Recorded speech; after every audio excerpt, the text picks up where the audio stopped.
Lembrar depois a gravação vai circular de novo.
Boa noite a todos, energia e disposição, muito obrigado pela perseverança de vocês depois desta tarde, desta manhã de muitos trabalhos.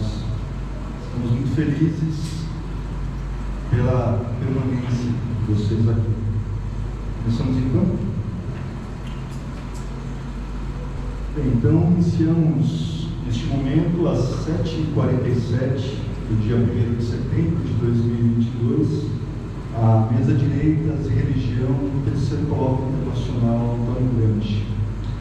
Estamos muito felizes com a possibilidade de participação neste evento, que é uma referência para nós. E nesta noite discutiremos as relações entre política e religião sob o fundamento de Antônio Gramsci. Esta mesa, então, composta por mim, Jefferson Barbosa, do Departamento de Ciências Políticas e Econômicas da Unesp de Marília, onde atuo como professor de Teoria Política Contemporânea. Ao meu lado, o professor Rodrigo Jurecê, da Universidade Estadual de Goiás, do curso de graduação em História e do programa de pós-graduação em História da mesma instituição. Nosso companheiro Jarbas Maurício Gomes, da Universidade Federal de Alagoas, professor do curso de História, correto?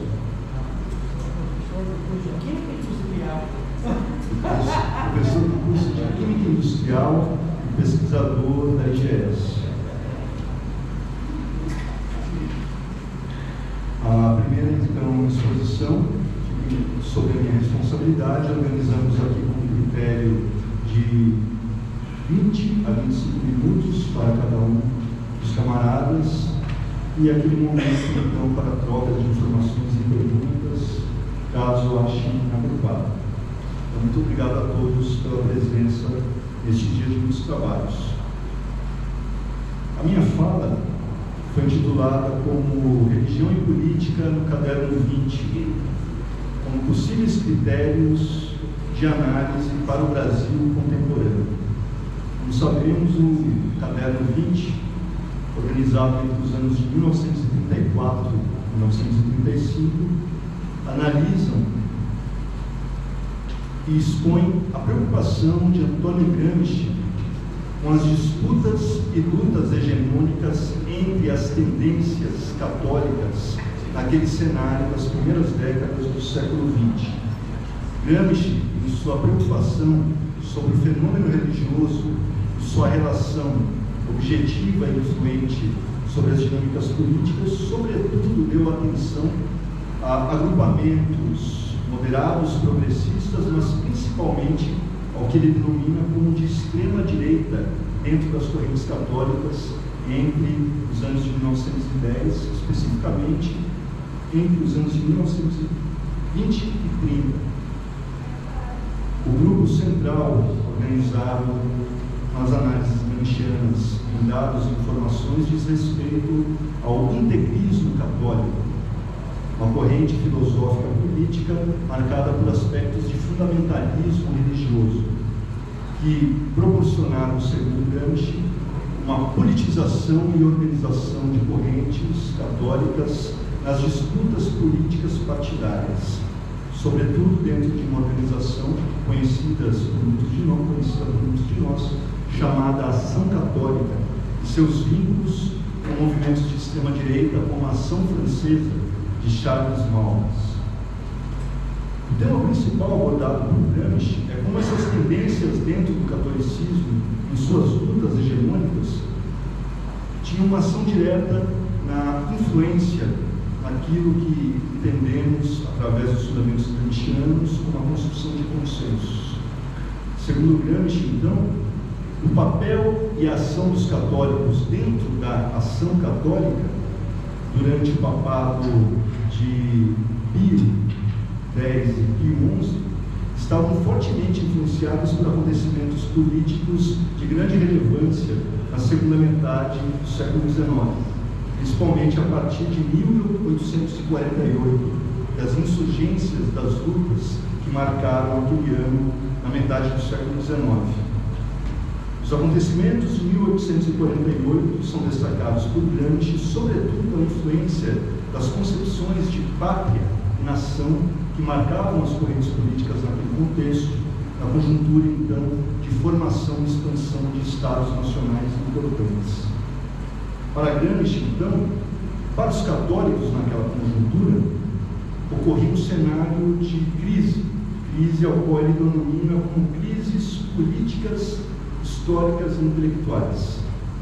Essas crises se desdobravam, então, como um conjunto de influências marcadas pela força e vitória do liberalismo e o seu impacto sobre as correntes e as concepções católicas. Para Gramsci, o liberalismo entendido como concepção de mundo, não somente como uma corrente política particular. No caderno 20, na nota 1, Gramsci afirma, abro aspas, depois de 1848, o catolicismo e a Igreja devem ter um partido próprio para se defender e recuar o menos possível. Não podem mais falar dos católicos como se acreditassem ser a premissa necessária e universal de pensar e agir. Diante deste contexto de crise das correntes católicas, Gramsci então pensa na possibilidade de um exame histórico crítico do movimento da ação católica. Este exame pode dar lugar analiticamente a diversas séries de pesquisas e estudos. Dentro desta lógica de análise sobre essas correntes e seus fundamentos, Gramsci elenca alguns critérios de investigação, entre eles, para a análise da ação católica e do integrismo católico, Gramsci aponta a importância de estudos dos congressos nacionais dessas organizações. As matérias de imprensa preparatórias organizadas por essas organizações, seus relatórios oficiais, assim como os materiais de oposição aos conteúdos divulgados nesses encontros. O autor pensa a ação católica como uma organização complexa, estruturada com grupos de apoio, como, por exemplo, como ele cita, a Confederação Branca dos Trabalhadores e o Partido Popular, considerado, então, segundo sua análise, organicamente vinculadas à ação católica. Ele, em sua análise geopolítica e na sua relação sobre os fenômenos nacionais na Europa, aponta a complexidade no campo internacional, a figura do Papa como centro internacional por excelência, mas ele aponta a importância de observação dos organismos que funcionam para coordenar e dirigir o movimento político e sindical católico em diversos países. Ele diz: deve-se verificar o funcionamento destes centros. Ainda, na nota 1 do caderno 20, ele aponta a observação da realização dos congressos, os temas colocados na ordem do dia, em que base e com que critérios são articuladas as direções desses movimentos. Outro elemento importante, ele diz, é a análise da composição social dos oradores, dos membros da direção dessas organizações. A composição social dos membros desses movimentos em seu conjunto, são critérios fundamentais que ele retoma em alguns momentos deste caderno como um critério analítico. Algo importante por ele destacado é a observação da relação entre as gerações adultas e juvenis nesses congressos. Como ocupam-se os líderes com o movimento juvenil? Entende grande que o movimento juvenil é a fonte de recrutamento e a melhor escola para esses movimentos. E aponta que influência tem nos congressos as organizações subordinadas e subsidiárias, as relações entre a ação católica e o integrismo católico com grupos parlamentares, dirigentes, líderes sindicais. É importante, então, uma análise atenta a estas dimensões por ele levantadas. Outra questão primordial levantada por Gramsci é a análise da imprensa em seus diversos aspectos. Então, ele cita, durante todo o caderno 20, diversas revistas publicadas por correntes católicas, sobretudo as correntes, como ele denomina, à direita. Na nota 2, abordando a relação sobre a ação católica e esses grupos, ele enfatiza mais dados e informações sobre o integrismo católico, apontando seus aspectos de fundamentalismo religioso. Segundo ele, o integrismo católico é organizado em seus fundamentos por concepções que englobam todos os aspectos da vida cotidiana e social, que devem ser conformados com a doutrina católica, o que implica na condenação de toda a história moderna. Para ele, então, a ação católica e o integrismo católico, principalmente, surgem como reação às concepções do iluminismo e do racionalismo. Ele assinala que no início de uma época nova na história da religião, a religião católica se abre no início do século XX. Uma época, então, que os católicos, de concepção totalitária, no duplo sentido de que era uma concepção total de mundo, de sociedade, em sua totalidade, tornava-se, então, naquele momento, parcial. Também no duplo sentido. Devem, então, os católicos, segundo ele, dispor de um partido político diante desse cenário de crise, pois a Igreja não estabelece mais as condições de luta. A Igreja não estabelece mais os terrenos de luta, os meios de luta. Ao contrário, ela deve aceitar o terreno que lhe é imposto e servir-se das armas de empréstimo dos seus adversários. Ele está pensando a organização política de massas, que é então pensada por essas organizações e seus líderes, e é então o papel da ação católica nesta politização daquelas organizações religiosas.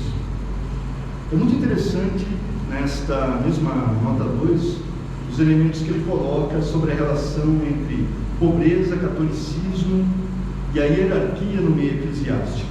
Primeiro, ele pensa, segundo os fundamentos católicos, a propriedade privada é pensada como direito natural. As diferenças de classe e as distribuições de riqueza são entendidas como disposições de Deus. Então, a desigualdade social seria algo natural, não possível de ser questionado. Ele diz, seria ímpio, blasfemo, questionar esses princípios. A hierarquia social é um elemento, então, naturalizado por uma vontade divina. Seria ímpio tentar eliminá-las, ele coloca. É interessante que ele coloca que a esmola é um dever cristão. Nesse sentido, ela implica a existência da pobreza. E a questão social é, antes de mais nada, pensada como elementos da moral religiosa, elementos de ordem moral e religiosa, não como questões de ordem econômica. Tratando ainda sobre os católicos integristas, ele diz que os católicos integristas tiveram muito êxito no papado de Pio X, representavam uma tendência europeia do catolicismo. Afirma ele, exatamente na expressão politicamente de extrema direita. Eram fortes em determinados países, como Itália e França, onde, sob diferentes formas e tendências de esquerda e expansão, as organizações operárias fortes levavam então a uma mobilização desses agrupamentos católicos. Ele afirma, os integristas apoiaram a ação francesa. Abro aspas. Sobre esse tema, católicos, integristas, jesuítas, modernistas, Eles representam tendências orgânicas do catolicismo, ou seja, são forças que disputam a hegemonia da Igreja Romana. É necessário coletar todo o material útil e elaborar uma bibliografia. Gramsci aponta que a luta dos integristas contra os modernistas levava a Igreja à direita. Por isso, o Papa Pio XI não apoiava os integristas e a ação francesa, e sim os jesuítas.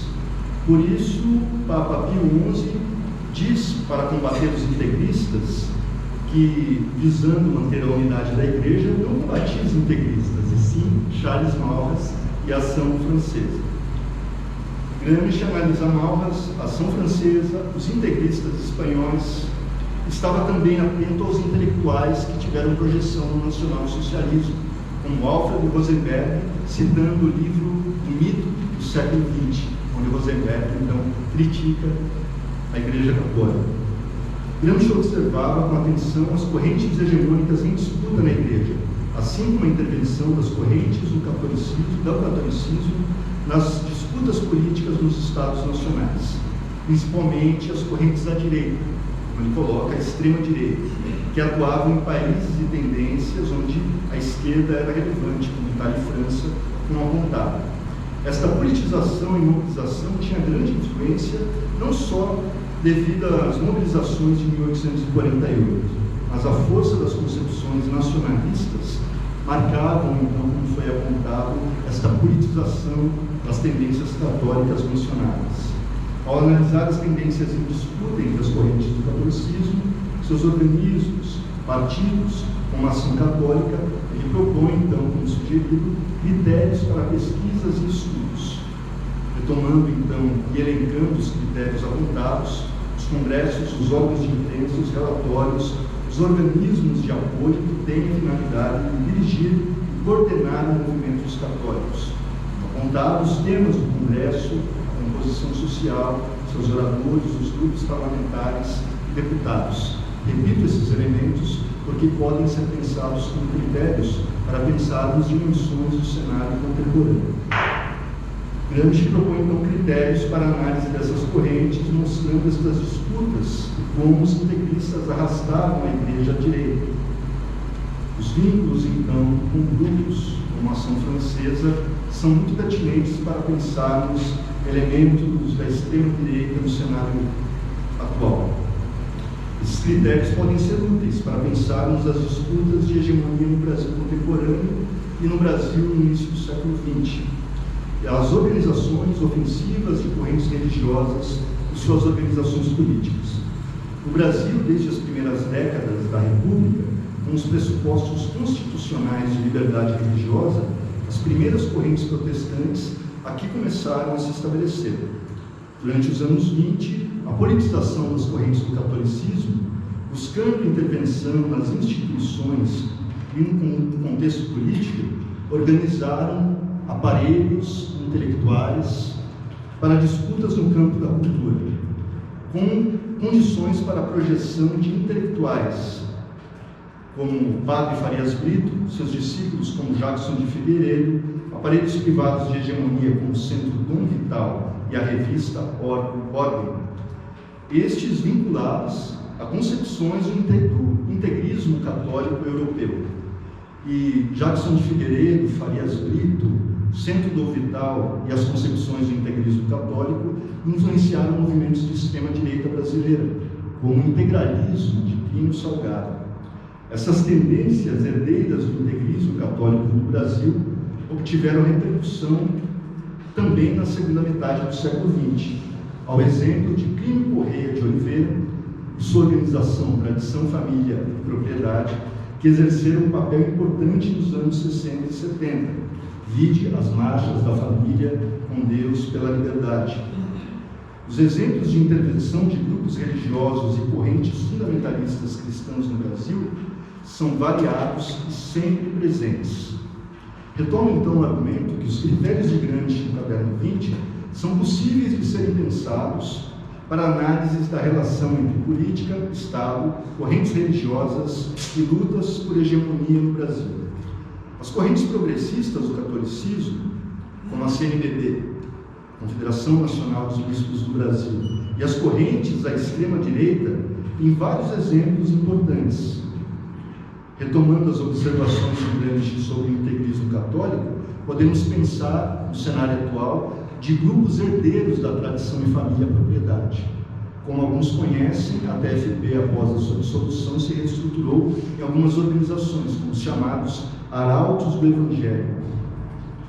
Ou versões de mobilização política dos católicos aparentemente não tão extremadas, como a renovação carismática católica.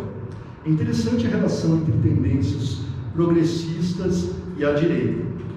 Se a Confederação Nacional dos Bispos do Brasil teve um papel importante na conjuntura de oposição ao período ditatorial militar, a direita, no cenário contemporâneo atual, os arautos do Evangelho e os carismáticos têm um papel também significativo na atualidade, em apoio a agendas políticas liberais conservadoras e fundamentalistas. Pensando os critérios fundamentados no caderno 20, é possível também pensar critérios para a análise da conjuntura nacional sobre o Brasil diante dos desafios do bolsonarismo. Um destaque para a ação de intelectuais e aparelhos e ofensivas no campo da cultura na atualidade nos últimos anos. Por exemplo, a entrada dos evangélicos nas disputas políticas tem força no contexto dos anos 80 com a reabertura democrática, contexto de crescimento inicial dos evangélicos pentecostais. Numa escala gradual e ascendente, de forma progressiva, os evangélicos ocuparam posições e espaços na imprensa, rádio, TV, também agora na internet. Ao exemplo, Rede Vida, TV Aparecida, TV Canção Nova e inúmeros programas de rádio. Os evangélicos pentecostais, como por exemplo a Igreja Assembleia de Deus, o maior agrupamento pentecostal no Brasil, ao lado de outras denominações. E essas organizações pentecostais e neopentecostais reproduzem formas de mobilização política muito próximas às correntes da denominada direita cristã estadunidense. A direita cristã se projeta ao final dos anos 70 e ganha força nos anos 80, principalmente com figuras como o pastor Jerry Falwell e o movimento da maioria moral. A direita cristã nos Estados Unidos tem grande força na atualidade e são grupos significativos do apoio, por exemplo, à eleição passada e à campanha de Donald Trump na atualidade. A direita cristã é uma força mobilizadora nos Estados Unidos e seus métodos e formas de ação influenciam os evangélicos pentecostais e neopentecostais do Brasil. Seguindo esses exemplos, os grupos religiosos dos Estados Unidos, ocupando espaços na sociedade política, ocuparam e obtiveram vitórias crescentes em espaços no legislativo, prefeituras, governos estaduais e no governo federal. Mas os denominados neopentecostais foram ainda mais exitosos em reproduzir táticas e estratégias da direita cristã estadunidense. A aquisição, por exemplo, da TV Record pela Igreja Universal do Reino de Deus é um exemplo importante, assim como a criação de um partido político pelos membros e líderes da Universal, o PRB, Partido Republicano Brasileiro, hoje chamado de Partido Republicano. Mais explícito ainda no proselitismo político dos evangélicos é o Partido Social Cristão, o PSC. Ele é outro exemplo de mobilização política vinculado a grupos religiosos. A máxima dos irmãos votam em irmãos pode ser pensada para refletirmos sobre as correntes de apoio do bolsonarismo. A direita religiosa e os partidos políticos no Brasil, nos casos do PRB e PSC, são analisados em artigos científicos. Por exemplo, direita religiosa e partidos políticos no Brasil, PRB e PSC, do autor Vinícius Vale, na revista Teoria e Cultura, publicada no ano de 2018. Também estudos acadêmicos das ciências sociais brasileiras destacam o papel dos evangélicos na política nacional, como os trabalhos do antropólogo da Unicamp, Ronaldo Almeida, que vem acompanhando e estudando este fenômeno político. Por exemplo, entre os seus estudos e publicações, o artigo Bolsonaro, presidente, conservadorismo evangélico e crise brasileira, Ele analisa então a força da chamada bancada evangélica, uma publicação dos novos estudos SEDAP do professor Ronaldo Almeida. Então, pesquisadores como ele têm dado atenção à relação entre fundamentalismo religioso e extremismo político à direita no Brasil. O voto dos evangélicos, pentecostais e neopentecostais, de católicos conservadores, carismáticos e fundamentalistas, tem recebido a atenção de cientistas sociais, historiadores, assim como de jornalistas, ao exemplo de centros de pesquisas internacionais, como o Centro de Estudos sobre Extremismos, o CIREX, na Universidade de Oslo, na Noruega, que tem vídeos e materiais que fazem análises sobre a dimensão política do extremismo político no Brasil, a dimensão religiosa do extremismo político de direita no Brasil. Nesse sentido, assim como Gramsci observou no caderno 20, os vínculos entre integrismo católico, fascismo, ação francesa, Charles Maurras, apontando então como o integrismo católico levava a Igreja Católica à direita no seu combate aos modernistas, no Brasil atual, grupos evangélicos marcados por valores fundamentalistas e manipulatórios também arrastam as igrejas e seus fiéis para uma luta cultural por consensos à direita da direita. Exemplos disso são concepções como a teologia do domínio, onde teólogos fundamentalistas justificam a necessidade de ocupação de espaços na sociedade civil, na sociedade política. Os evangélicos devem controlar e influenciar não somente instituições políticas, mas instituições culturais. O domínio dos evangélicos e dos cristãos não são pensados somente no plano espiritual, mas no plano e na conjuntura em sua concretude. Esses elementos, então, são pensados, refletidos na análise da situação brasileira, e o caderno 20 nos inspira a pensar os critérios elencados por Gramsci. Segundo os seus critérios do caderno 20, podemos pensar, então, na pertinência de estudar de forma urgente: 1. A relação entre os fundamentalistas cristãos brasileiros e seus vínculos com concepções, valores de pátria e nação. 2. A Igreja e as correntes políticas firmam o propósito de ter um partido próprio. Podemos pensar a dinâmica da organização política desses grupos religiosos no Brasil contemporâneo e sua luta por ocupação de espaços no legislativo, influenciando partidos políticos e movimentos políticos organizados. 3. Gramsci propõe um exame histórico e crítico da ação católica, sugerindo que esses estudos podem dar analiticamente diversas séries de pesquisas. Nesse sentido, retomamos os critérios elencados: a análise dos congressos nacionais e os materiais preparatórios desses grupos, exemplo de congressos evangélicos que são realizados no Brasil, que são elementos interessantes de investigação crítica por intelectuais, pesquisadores vinculados a valores para a superação do atual estado de condição do Brasil contemporâneo, no seu sentido regressivo da realidade atual. Também é importante pensar, segundo os critérios elencados por Gramsci, o estudo dos organismos que servem de apoio para coordenar e dirigir esses movimentos políticos. Assim, é interessante pensarmos as diversas fundações religiosas, como o Instituto Ressoar, da Igreja Universal do Reino de Deus, a Fundação Renascer, da Igreja Renascer de Cristo, ou elementos de alta mobilização política, como a Marcha para Jesus, onde o próprio Bolsonaro discursou neste ano com amplo público e ampla repercussão na mídia. Como ele elencou, Gramsci nos ensina a importância do estudo da relação entre grupos religiosos e os grupos parlamentares. Assim, o estudo da bancada evangélica é fundamental na luta contra o bolsonarismo.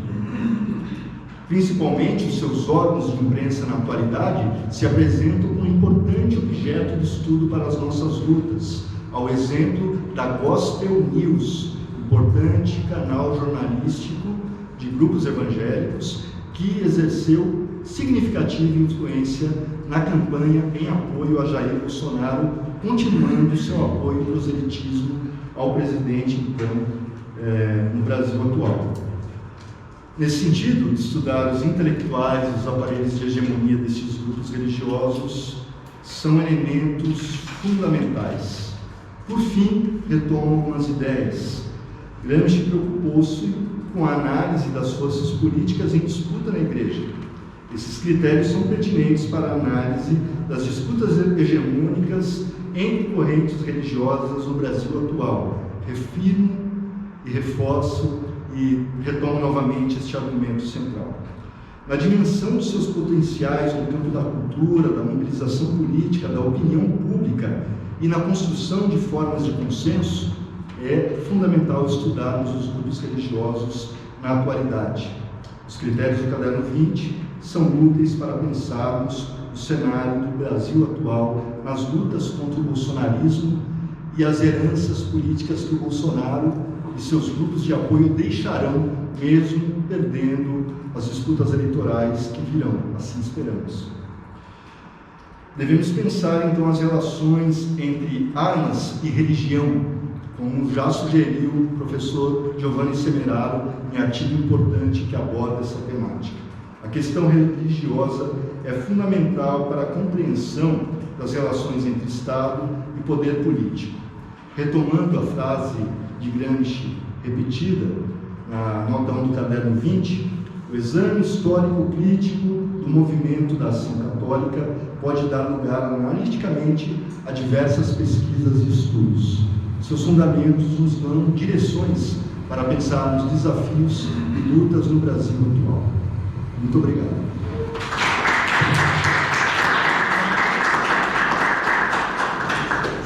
Muito obrigado. Então passo agora a palavra ao professor Henrique.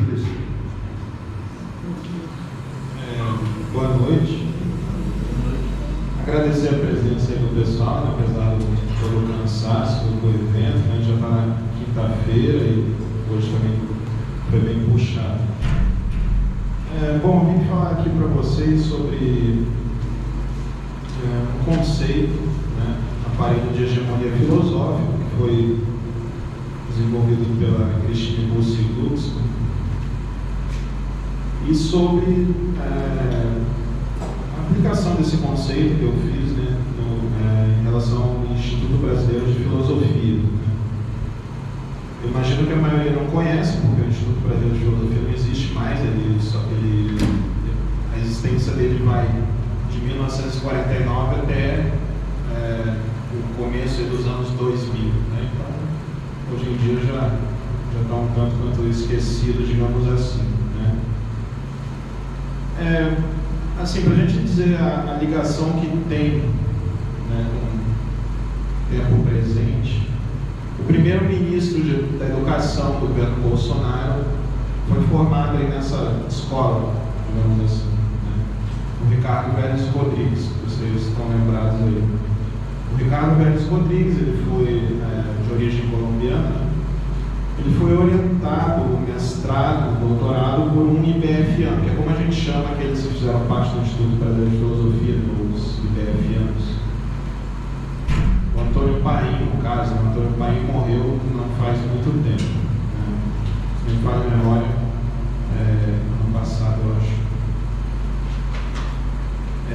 Então, essa ligação com o Instituto Brasileiro de Filosofia, essa ligação direta, digamos assim, existem outras ligações também, né, com a realidade que a gente está vivendo.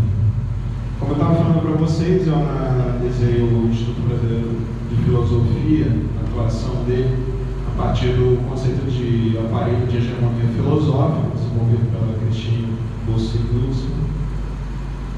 adaptando o conceito para a realidade de um país dependente, né, no interior do sistema capitalista, no caso do Brasil. A Christine Busse, ela desenvolve esse conceito, né, a partir daquela perspectiva do Gramsci, de que todos os homens são filósofos, né, e portanto todos os homens participam de alguma maneira de uma concepção geral de vida, né, do mundo, da analisa como a hegemonia filosófica ela é obtida pela classe dominante, né, ao longo da sociedade civil. Né? Então, esse aparelho de hegemonia filosófica ele está colocado ao longo da sociedade civil e na pluralidade dos seus aparelhos de hegemonia privados. Né? No entanto, analisando o Instituto Brasileiro de Filosofia, fazendo um cotejo, né, da sociedade brasileira dependente, né, em relação com aqueles países centrais do capitalismo, a gente percebeu que aquilo que ocorreria nos países centrais do capitalismo ao longo da sociedade civil, aqui acaba sendo concentrado em cima de um único aparelho, acabou sendo concentrado aí em cima de um único aparelho, né, que é o Instituto Brasileiro de Filosofia, sobretudo no período aí entre ditaduras, ou seja, entre o fim da ditadura do Vargas e a ditadura de 64, mas se estendendo para depois também. Que era um momento que tinha suas especificidades, né? Por exemplo, a filosofia ela não estava plenamente institucionalizada no Brasil, né? As faculdades de filosofia eram algo recente, né? As primeiras criadas com a USP, né, a partir de 1934. A pós-graduação não estava plenamente institucionalizada. Isso vai acontecer mais tarde, quando, na verdade, nos anos 60. Né? A outra questão também é que, na época, a filosofia, as vertentes marxistas filosóficas aqui no Brasil, ainda não tinha uma filosofia marxista brasileira nesse momento, né? Ainda não era desenvolvida, né? Ainda dependia muito dos manuais soviéticos, né, que vinham para cá, né, que vinham para o Brasil e eram traduzidos para o português. A partir dessas peculiaridades, a gente vai definir o Instituto Brasileiro de Filosofia como um aparelho de hegemonia filosófica, e não aquilo que acontece nas sociedades centrais do capitalismo ao longo da sociedade civil. O IBF, né, como a gente chama de Instituto Brasileiro de Filosofia, ele é criado em 1949, né, com sede na cidade de São Paulo, né, portanto, em uma época que é depois da Segunda Guerra Mundial e depois também já, né, do fim da ditadura do Estado Novo, né, fim de alguns regimes fascistas, né, sobretudo os dois principais, o italiano e o alemão. Né. Mas o IBF ele aparece com uma função de dar uma resposta à crise de hegemonia que se observava no Brasil desde 1930, desde a Revolução de 30.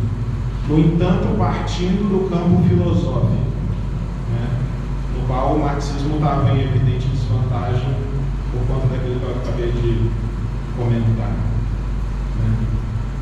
O IBF ele foi liderado entre 1910 e até 1949, né, da sua criação, pelo Miguel Reale, até o falecimento do Miguel Reale. Né? A maioria das pessoas conhece o filho, o Júnior, né, que esteve, por exemplo, assinou aí o processo de... Foi um daqueles que assinaram o processo de impeachment da Dilma.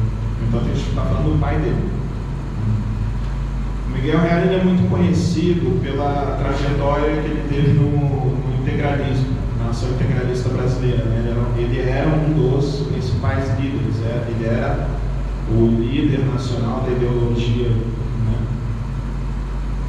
Então, ele é conhecido muito por aí, pelas obras também que ele escreveu na época, né, que fundamentavam o integralismo. Né? A crítica normalmente que é feita a ele se volta para essa época aí. Né? Depois dessa época, ele se desliga também da IB, da ação integralista, ele se desliga também no final dos anos 30, né? Ele faz um concurso, né, no começo dos anos 40 para entrar na Universidade de São Paulo. Ele é reprovado nesse concurso, né, e enfim, ele consegue com Vargas uma nomeação. Vargas nomeia, ele assume o concurso. E ele vai ter muito sucesso em recriar essa nova imagem sobre ele como um grande jurista, né, um grande jurista burguês, né, e vai ser reconhecido até internacionalmente, né, por Norberto Bobbio, por exemplo, vai reconhecer aí o Miguel Reale, o José Guilherme Melchior também, né, outro importante liberal aí, que vão reconhecer a importância dele como esse jurista e não mais como aquele militante integralista da juventude, na maturidade já como, né. O IBF, quando ele é criado como uma, digamos assim, uma extensão da Faculdade de Direito do Largo São Francisco, né, da USP.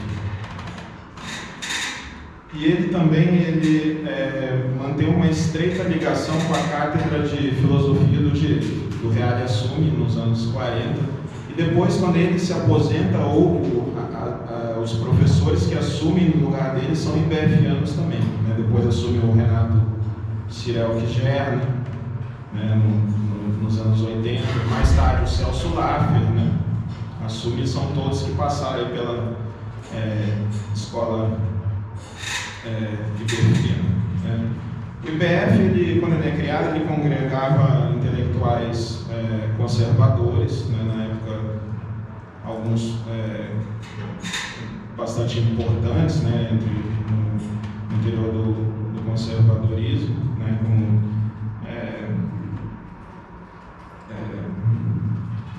o Armando Pereira Corrêa da Câmara, né, que havia feito parte de uma organização católica de cunho fascista, né, o João de Cantimburgo, que dirigiu jornais da imprensa, a extinta TV Excelsior, né. Mas também o IBF, no começo, ele vai contar com alguns intelectuais que não eram conservadores, né? Como, por exemplo, ou melhor, eram conservadores, mas nem tanto como eles, né?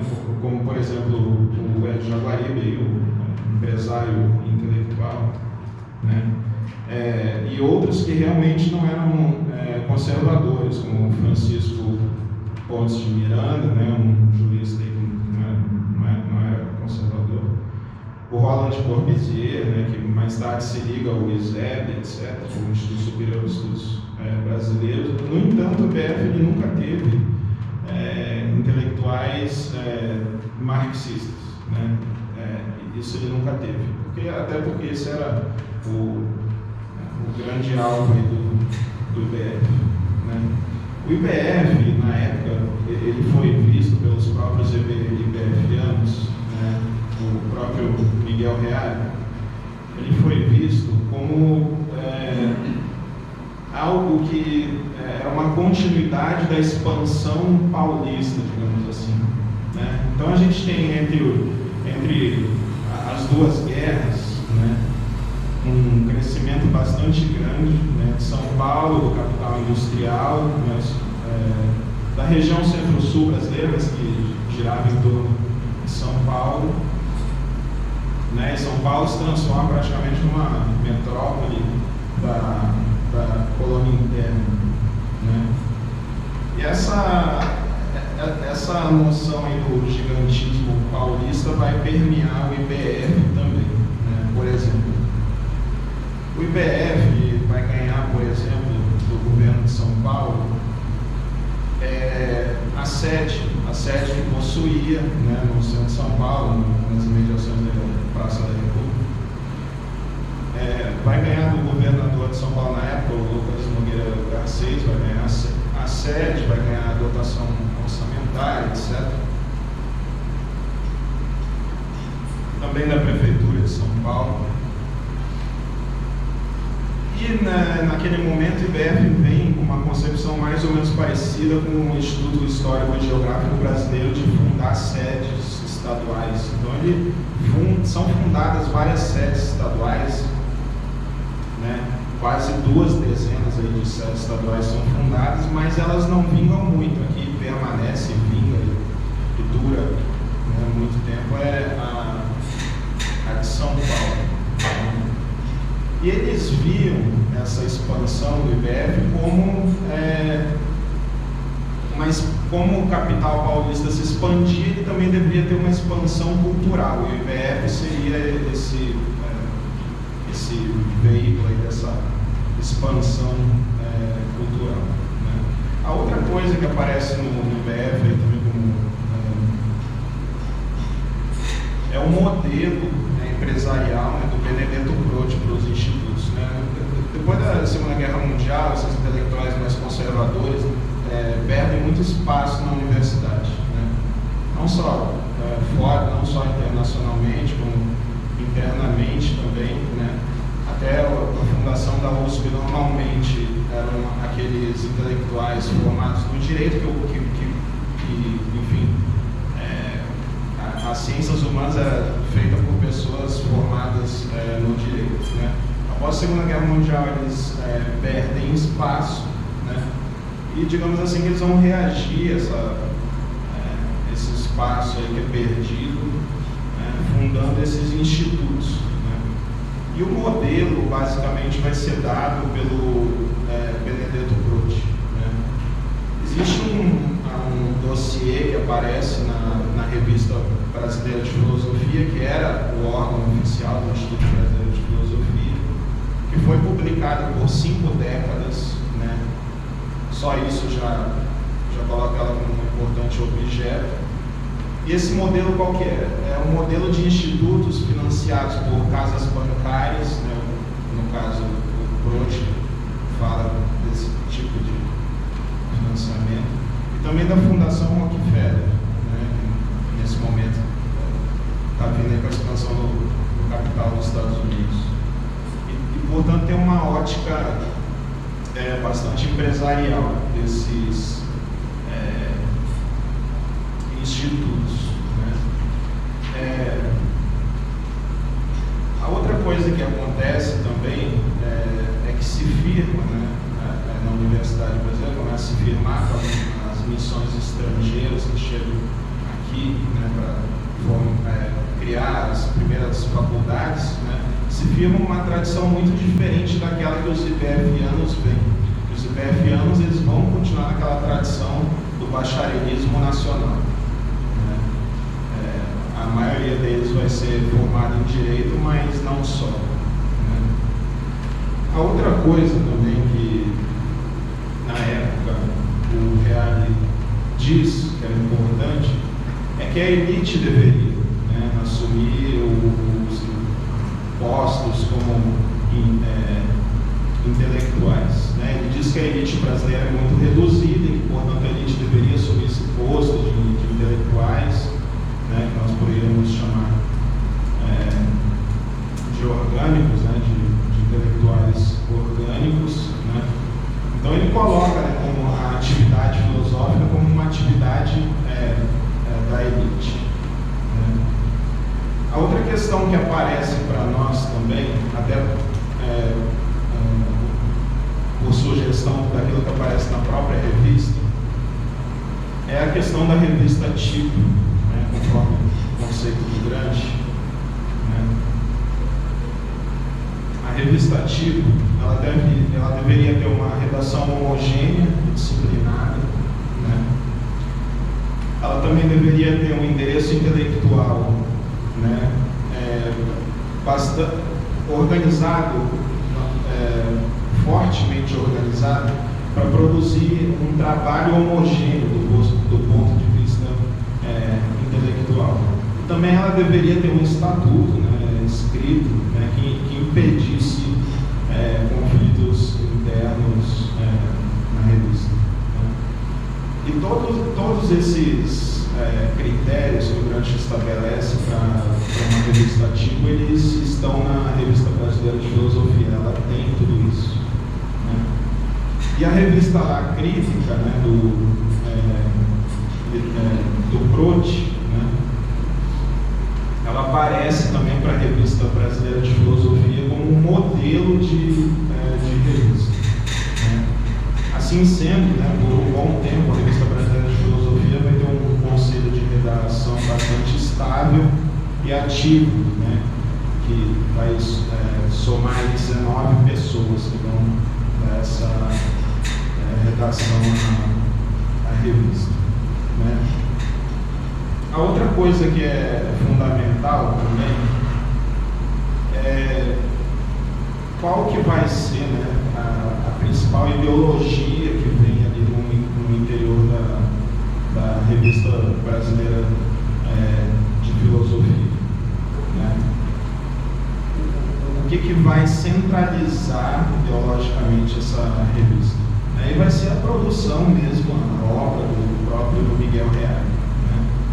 Entre os anos 40 e os anos 50, já na fase pós-integralista, ele publica obras, né, relativas aí à teoria do Estado, filosofia do direito, teoria do direito, né? E ele vai dar uma formulação bastante acabada para uma ideologia que a gente chamou de autocratismo, né? Porque é uma ideologia muito plástica. Ela não é a princípio fascista, mas não tem problema nenhum de aderir ao fascismo, né? A princípio ela não se coloca como nenhuma limitação nesse sentido, né? E autoritária também, mas tem algo a mais ali nessa ideologia que não é só simplesmente autoritária. E dentro da revista, né, a revista vai funcionar como uma divulgação dessas ideias do Miguel Reale, e a revista vai ficar repetindo também. Vão aparecer na revista vários comentadores dessa obra do Miguel Reale que vão ficar fazendo esse processo de repetição, que é um processo de inculcação ideológica também, né?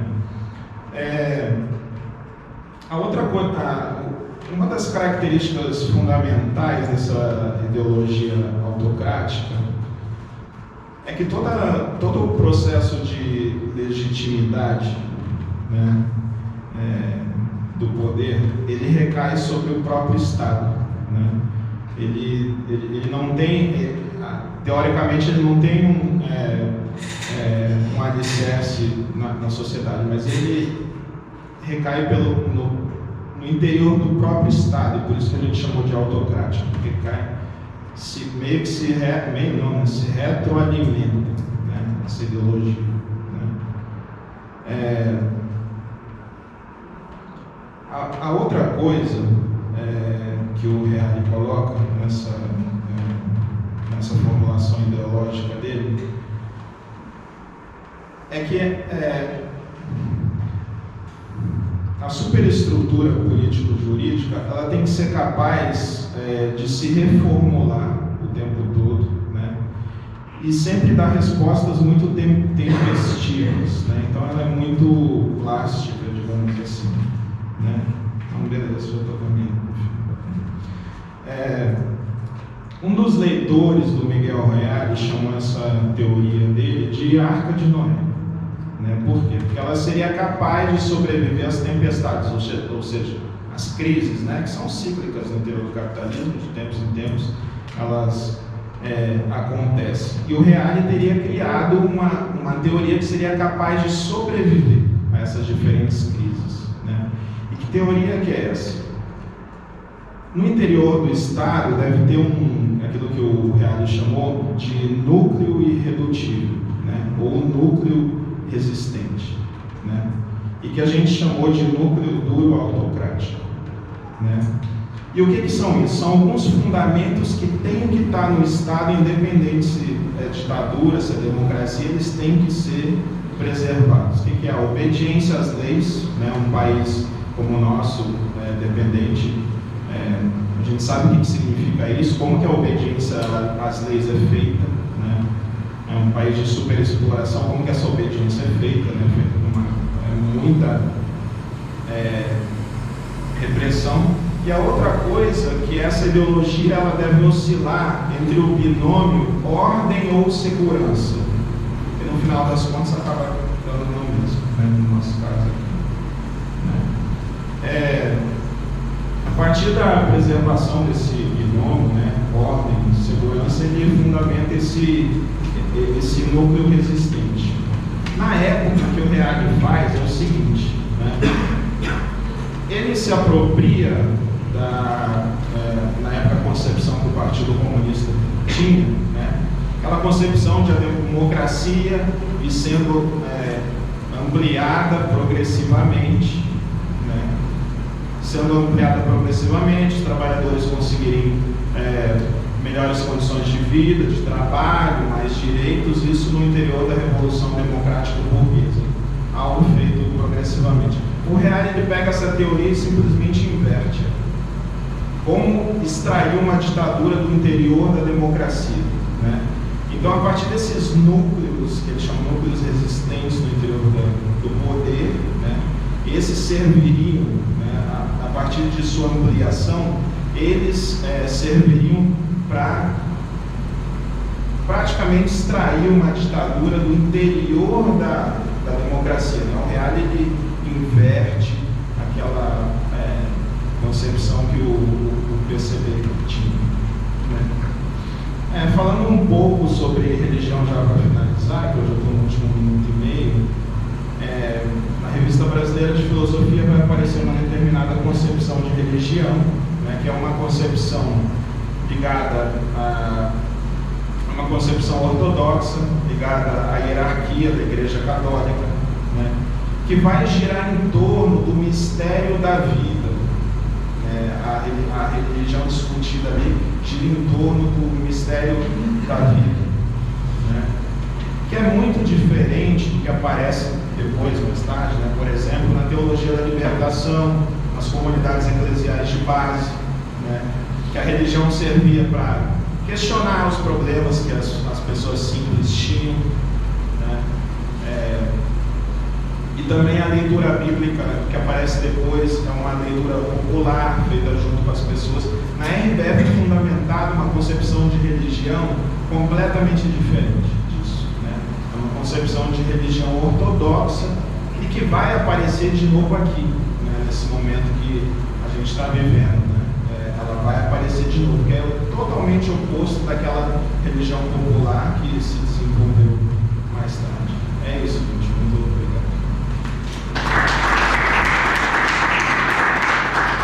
Obrigado, professor Rodrigo. Muito obrigado a todos vocês, diante do dia de muito trabalho, neste terceiro turno de estudos e debates.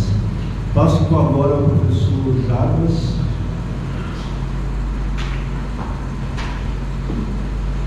Olá, estão me ouvindo? Eu que falo baixinho e o microfone aí, tá bom? Eu vou fazer uma correção, Jefferson. Eu sou do Instituto Federal de Alagoas, não sou da Universidade Federal. Eu sou aquele professor do ensino médio, né, que dá umas aulas lá na graduação e que tem umas aulinhas lá na pós-graduação, nos orientandos no programa de pós-graduação em educação profissional e tecnológica. Bom, quando pediram para falar sobre religião e direitas, isso foi um desafio. Eu estudo um pouco de religião em Gramsci, então procurei olhar um pouco para a temática do colóquio e eu intitulei a minha fala provisoriamente, pretensiosamente, de Religião, Filosofia e Política, notas sobre uma tradutibilidade às avessas de Gramsci no Brasil. E eu construí essa ideia a partir de uma premissa.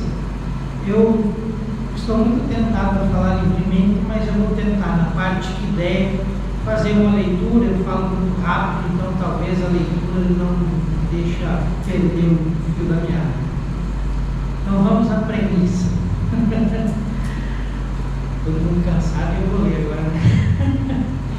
A presente exposição procura explorar a relação entre as direitas e a religião no processo de disputa pela hegemonia que se constituiu nas primeiras décadas deste século no Brasil e evidenciar o trabalho de leitura e tradutibilidade do pensamento de Gramsci operado pela direita e que tem como centro a questão religiosa.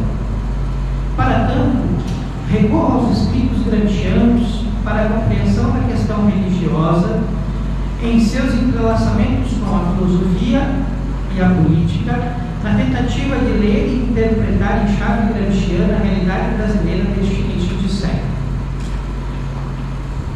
Considerando as devidas diferenças entre tempos históricos, sujeitos e conjuntura, entre o Gramsci, inclusive, e onde nós estamos, pretensiosamente procura apresentar alguns elementos para a compreensão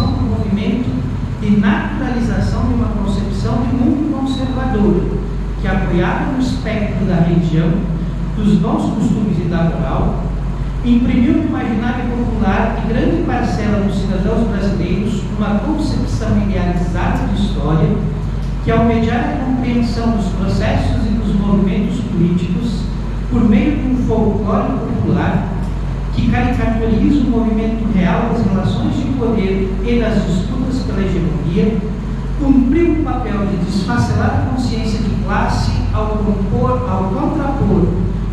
à filosofia da praxis e ao materialismo histórico uma concepção de mundo que reivindica para si o ar messiânico da defesa dos ideais tradicionais da família, da liberdade, da propriedade privada, por meio da figura dos valores religiosos e cristãos. Então essa é a premissa que eu estabeleci para a minha reflexão. E aí eu fiz dois movimentos, um movimento de imersão no texto do Gramsci, sobre como ele pensa a questão religiosa, e depois um processo, de retorno e de imersão, ou emersão agora na nossa sociedade, no nosso tempo, para compreender esse movimento de construção desse consenso que levou à construção desse momento político que nós vivemos, e essa tradutibilidade às avessas. Vamos ver se eu consigo. Então, a primeira parte eu intitulei como o senso comum como chave de leitura da questão religiosa em Gramsci, o nexo entre filosofia, política e religião. Na condição de exercício intelectual, sigo a chave de leitura proposta por Tomás La Rocca no livro Gramsci e a Religião, de 1981. Para ele, a análise gramsciana da questão religiosa passa por um conjunto primário de categorias, como hegemonia, bloco histórico, reforma intelectual, dentre outras, mas encaminha-se para uma compreensão mais ampla que agrega estes elementos na teoria do senso comum. Desse modo, La Rocca propõe que a chave de leitura para o problema da questão religiosa em Gramsci é a teoria do senso comum em suas relações com a própria religião, com a filosofia e a política. Seguindo essa premissa, 3 pontos de análise são destacados: a relação entre filosofia e religião, no mesmo sentido operado por Gramsci na relação entre filosofia da praxis e senso comum, a identidade entre filosofia e política e a consequente relação entre política e religião, e a historicidade da relação dialética entre filosofia e senso comum. Desse modo, partindo da compreensão de religião proposta por Croce, Gramsci nos diz no parágrafo 5 do caderno 10 que, cito, a religião é uma concepção da realidade com uma moral adequada a esta concepção, ou seja, uma concepção de mundo que é considerada não como atividade teórica de criação de um novo pensamento, mas sim como estímulo à ação, à atividade ético-política concreta de criação da história. Gramsci explora a relação entre religião, filosofia e ação política por meio de um questionamento apresentado no parágrafo 31 do caderno 10. Cito Gramsci. Se por religião deve-se entender uma concepção de mundo, uma filosofia, como uma norma de conduta adequada, que diferença pode existir entre religião e ideologia? E, em última análise, entre ideologia e filosofia? Existe ou pode existir filosofia sem uma vontade moral adequada? Os dois aspectos da religiosidade, a filosofia e a norma de conduta, podem ser concebidos como antes distintos. E se a filosofia e a moral são sempre unitárias, por que a filosofia deve ser logicamente precedente à prática e não o inverso?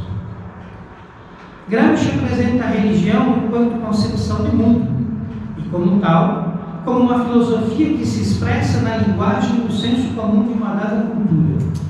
Para Gramsci, o cristianismo é a expressão fundamental dessa forma de religião, que se configura como uma concepção de mundo, uma ideologia, com influência política sobre a sociedade e que se estende sobre a todos os grupos sociais, de modo a permitir a conformação moral. No parágrafo 13 do caderno 11, nas notas e críticas sobre uma tentativa de ensaio popular de sociologia, Gramsci discute os meios pelos quais um grupo social, na disputa pela hegemonia, dissemina sua concepção de mundo sobre as classes populares. Ele destaca que a apropriação realizada pelas classes populares deste tipo de filosofia é superficial, pois lhes escapa a compreensão e o domínio do sistema filosófico que embasaram tal concepção. Sobre isso, Gramsci nos apresenta duas ideias centrais. Primeiro, que a apropriação popular das grandes elaborações culturais dos sistemas filosóficos e religiosos dá origem a concepções de mundo originais oriundas do pensamento popular. Segunda, que a elite intelectual e os grupos dominantes, em disputa pela hegemonia, utilizam os sistemas e as ideologias filosóficas e religiosas como instrumento do controle do pensamento popular. Guido Ligori nos explica que essa configuração está na origem daquilo que Gramsci denominou como senso comum, conforme explicitado no parágrafo 13 do caderno 11. Cito Gramsci: o senso comum não é uma concepção única, idêntica no tempo e no espaço. É o folclore da filosofia, e como todo folclore apresenta-se em inúmeras formas. Seu traço fundamental e mais característico é o de ser uma concepção desagregada, incoerente, inconsequente, conforme a posição social e cultural das multidões das quais ele é a filosofia. Uma vez que a validade lógica não é um ponto importante para as classes populares, a falta de coerência lógica na construção do senso comum e a apreensão limitada dos caracteres moralizantes de uma filosofia impedem os simples de visualizarem o sistema filosófico como um todo, condição que tem como consequência a impossibilidade de exposição e reconstrução do sistema. A apropriação parcial de uma filosofia pelo senso comum, e aqui entra a ideia de uma filosofia política de matriz conservadora e neoliberal, como aquela que emergiu nas disputas políticas brasileiras neste início de século, dificulta para os simples a apresentação de justificativas para os seus argumentos. Neste ponto, entra em cena o papel da religião, como agente legitimador de uma concepção de mundo. A religião, pela autoridade, pelos princípios morais que fundamentam a vida cotidiana, transforma uma filosofia em movimento cultural e media a conformação do senso comum. Nesse movimento, a filosofia de um grupo homogêneo, como apresentado por Gramsci no parágrafo 43 do caderno 1, destituída de sua lógica interna, mas reafirmada pela autoridade religiosa, é cristalizada em formulações que assumem o caráter dogmático de verdades religiosas e acabam por ocasionar aquilo que no parágrafo 12 do caderno 11 é apresentado como um problema fundamental dos sistemas filosóficos. Cito Gramsci.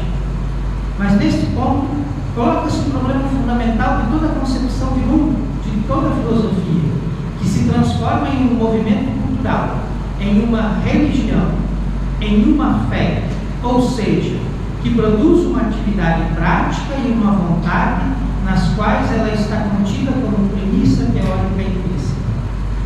A relação entre filosofia e o senso comum é sempre dialética. É uma síntese de elementos heterogêneos com pitadas de conservação e inovação, de revolução e restauração. Na condição de concepção de mundo, a religião é um fenômeno histórico cujo elemento fundamental configura-se como uma filosofia acessível a todos os fiéis e cuja disseminação entre as classes subalternas é mediada pela ação de grupos de intelectuais a serviço da religião.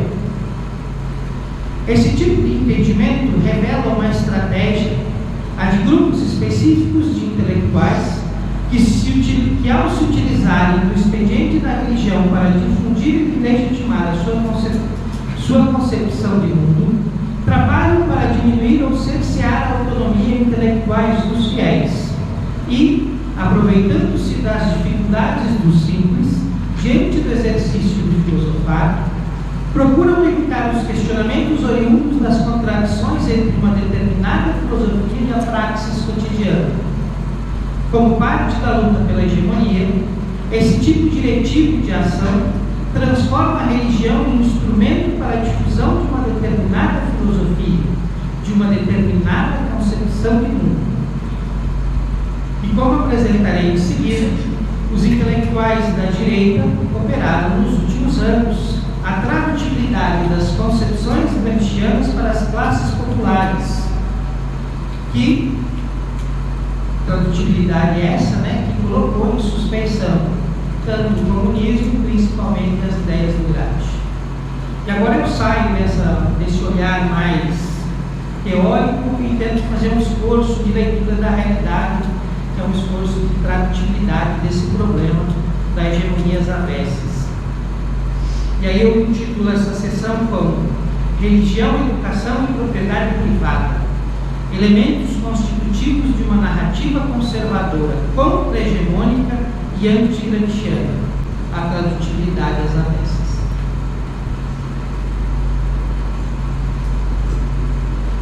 Estou cansado, né? Vamos ver se agora fica mais leve. Essa sessão apresenta pistas que nos indicam como, ao longo das últimas 2 décadas, a disputa pela hegemonia travada no campo das ideias avançou da formação de quadros em espaços institucionais, como o exército e as igrejas, para uma ação mais ofensiva que operou a tradutibilidade da concepção revolucionária gramsciana para as classes subalternas. Eu sei que eu vou apanhar por isso. Para tal, o movimento conservador usou o expediente religioso para difundir junto aos grupos sociais subalternos uma concepção de mundo que impediu a construção de uma consciência de classe em favor de um senso comum caricaturado sobre os movimentos políticos revolucionários. Para análise, tomo como centro do processo o ano de 2013 e as emblemáticas manifestações de junho, momento em que, tendo como ponto de ancoragem as questões econômicas e a estrutura do Estado, emergiu no cenário político nacional um movimento de pressão, força e coerção que, apresentando-se como novidade, anunciava-se como uma espécie de agente salvador e libertador, levantando a bandeira o discurso conservador de defesa dos valores da vida e da família, dos bons costumes e da moral. O discurso com roupagem neoliberal de defesa do livre mercado, da liberdade de expressão e da redução do tamanho do Estado. O discurso contra a corrupção acompanhado de palavras de ordem contra o comunismo. Esses pontos cimentaram uma unidade que girou em torno de 3 elementos: a religião, a educação e a propriedade privada. É certo que estes não são os únicos, mas a relação entre estas variáveis contribuiu tanto para a construção como para a sustentação das narrativas utilizadas pelas direitas na defesa deste movimento conservador. Ou seja, a religião em sua concepção de mundo, a educação formal com seu papel social e a propriedade privada como símbolo de liberdade e de direito social foram utilizados como argumento para justificar que a hegemonia comunista implantada no Brasil após a redemocratização estava destruindo o país e que apenas uma força política liberal na economia e conservadora nos costumes seria capaz de promover a restauração dos valores cristãos, colocando o país na direção certa para derrubar, extirpar, aniquilar, exterminar o comunismo. A difusão desse discurso foi rápida e ele foi assumido por sujeitos de diferentes grupos e classes sociais, passando a ser reproduzido por empresários, especuladores financeiros, pequenos e médios comerciantes e até mesmo pela nova classe trabalhadora. Esse discurso encontrou eco, sobretudo nas gerações mais velhas dos grupos sociais subalternos, em especiais daqueles que, esquecendo-se da violência repressora e da coerção, cultivam visões saudosistas e românticas de um passado no qual, segundo eles, os valores tradicionais eram respeitados e cultuados, sobretudo nas instituições escolares. No centro de todo esse processo estava o discurso religioso de defesa dos valores tradicionais. E foi o endosso que as lideranças religiosas, inclusive de uma vultuosa bancada parlamentar intitulada Bancada Evangélica, que deu sustentação para esse movimento. menção especial para os grupos religiosos que exercem grande presença nos meios de comunicação tradicionais, como o rádio e a televisão, que legitimaram aquela unidade virtual, dando coerência e sentido àquela concepção de mundo. A figura religiosa deu credibilidade para as movimentações e posições que vinham sendo construídas a longo prazo, pelo menos ao longo de uma década, desde o início dos anos 2000, e que na segunda metade da década de 2010, a partir de 2013, tomaram forma de ação política ao realizar uma tradutibilidade às avessas da teoria revolucionária gramsciana e difundi-la entre os diferentes estratos dos grupos sociais, sobretudo dos grupos subalternos. Um dos primeiros rastros desse processo de tradutibilidade às avessas pode ser extraído da revista A Defesa Nacional ligada ao Exército Nacional. O número 794 do terceiro quadriênio de 2002 estampou o texto O Gramscismo no Brasil, de autoria do então general de brigada Sérgio Coutinho. O resumo do texto informa que se trata da reprodução de uma palestra proferida no Instituto de Geografia e História Militar do Brasil, que revela a estratégia de Antônio Gramsci na luta pelo socialismo e aprecia a adesão a ela no Brasil por praticantes e simpatizantes da doutrina comunista, particularmente após o fracasso das teorias de Marx e Engels reveladas com a dissolução da União das Repúblicas Socialistas Soviéticas. Ao realizar uma análise da influência das ideias de Gramsci no Brasil entre a década de 1970 e o final dos anos 90, o general de brigada apontava que a estratégia gramsciana objetivava a superação do senso comum. O intelectual do Exército descreve que, ao eliminar o senso comum imposto aos grupos subalternos, pelos grupos dominantes, obviamente, elimina-se a conformidade religiosa e social que garante a resistência às mudanças. Segundo ele, a superação do senso comum significa a substituição e a modificação de valores, tradições, costumes, modos de pensar, conformidade religiosa e social, sentimentos e outros elementos que dão à sociedade coesão interna, consenso e resistência a mudanças ideológicas. Ele enfatiza ainda que, se a sociedade nacional tiver aspiração diferente, contrária à implantação do comunismo no Brasil, isso no ano de 2002, está na hora, talvez a última, de formar um novo centrão, mobilizando os cidadãos democratas e não apenas seus representantes, como na Constituinte de 1988, que para eles foi perdido, obviamente. Ele finaliza usando os conceitos de guerra de posição e guerra de movimento para expressar a urgência de organizar uma frente de combate ao que ele domina de gramscismo. O texto é finalizado com uma citação de Carlos Nelson Coutinho e outra de Olavo de Carvalho, para indicar que a dominação gramsciana, a hegemonia gramsciana, estava consolidada no Brasil e que o início da luta pelo poder era iminente. Mas não foi só entre os quadros militares que a religião e os valores tradicionais foram utilizados como argumento. A indicação apresentada é para demarcar o início ou o período de gestação da ofensiva ideológica contra o comunismo no início deste século, seja no âmbito das instituições como o Exército, seja no âmbito da sociedade civil.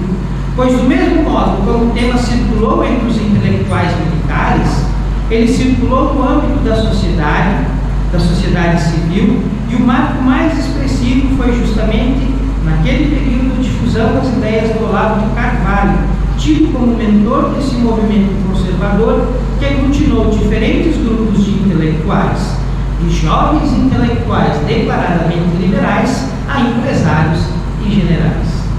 O problema da religião e do ataque aos valores religiosos compôs o discurso de diferentes grupos, inclusive de políticos, que, diante do volume que o movimento tomou em 2013, passaram a tratar a questão da dominação gramscista, apresentando análises sobre a teoria gramsciana em suas redes pessoais e até mesmo publicações disponibilizadas nos sítios oficiais de alguns dos mais influentes veículos de imprensa do Brasil.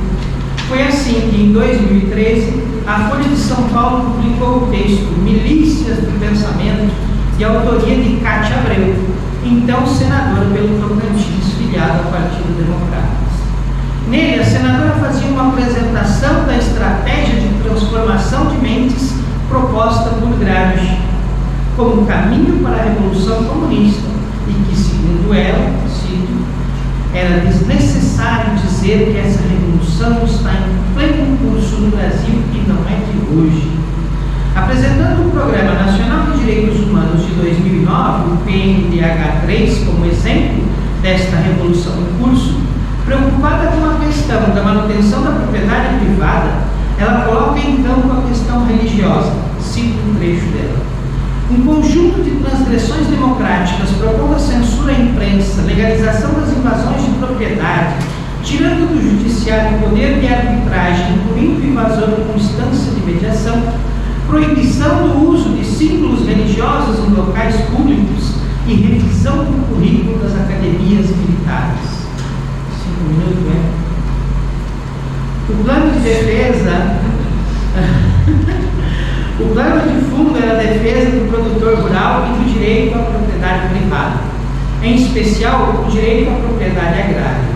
O tema é estrategicamente aproximado da defesa da democracia, da liberdade de imprensa e, sobretudo, do ataque aos valores cristãos mediante a defesa da laicidade do Estado e da polêmica em relação ao uso dos símbolos religiosos em repartições públicas. Um tema que não pode deixar de ser mencionado é a questão da revisão dos currículos escolares, limitando-se a mencionar as academias militares. Para tornar claro o processo de dominação gramscista, a senadora descreveu as etapas do plano de dominação. Cito ela: para tanto, impunha-se infiltração de domínio pelo partido dos meios de comunicação, jornais, cinema, teatro, editoriais, etc. É a quebra gradual dos valores cristãos por meio do que se chamava de guerra psicológica. Segundo ele, Gramsci, é preciso uma reforma intelectual e moral que leve à superação do senso comum para a construção de outro consenso monitorado pelo partido. A relativização desses valores resultaria numa primeira etapa numa sociedade mais fraca, destituída de parâmetros morais, mais propícia a absorver os valores do socialismo. Vou ter que pular, né? Para entender como esse tipo de argumento se espalhou, esse texto da Cátia Abreu foi publicado, por exemplo, na página de diferentes sindicatos de produtores rurais. Um exemplo é o Sindicato de Mato Grosso do Sul. E o título do texto lá era assim: Direito à propriedade privada sob ameaça. País caminha para um regime comunista. Então, dessa forma, chegava aos pequenos proprietários rurais e se instalava esse medo, né, da perda da propriedade privada. O ano de 2013 permitiu a aglutinação de um grupo de forças conservadoras que, aproveitando-se do momento, soube operar as redes sociais e as manifestações populares para dar suporte à narrativa de que o movimento conservador lutava contra a hegemonia comunista que estava instaurada no Brasil. Se Cátia Abreu relacionou a questão da propriedade privada com a destruição dos valores cristãos, também em 2013, Irapuã Costa Júnior caminhou para estabelecer a relação entre a destruição dos valores cristãos e a educação escolar. Mas não o fez em uma publicação aberta, mas sim em uma palestra ou uma conferência proferida a convite da Associação dos Diplomados da Escola Superior de Guerra, que acabou se tornando pública em 2020, ao ser veiculada na edição dominical de 18 de outubro de 2020 do jornal Opção, ligado ao portal R7 da Rede Record de televisão, que, pelo que eu apurei, esse jornal Opção está sediado aqui em Goiânia. O texto intitulado Gramsci e a Hegemonia Esquerdista no Brasil é apresentado como um resumo da palestra de 2013 sobre o filósofo comunista Antônio Gramsci e sua influência na política brasileira recente. Antes de avançar na exposição, Jair, quem é o autor desse texto? é o Irapuã Costa Júnior. É um jornalista e eu não encontrei informações sobre ele, infelizmente.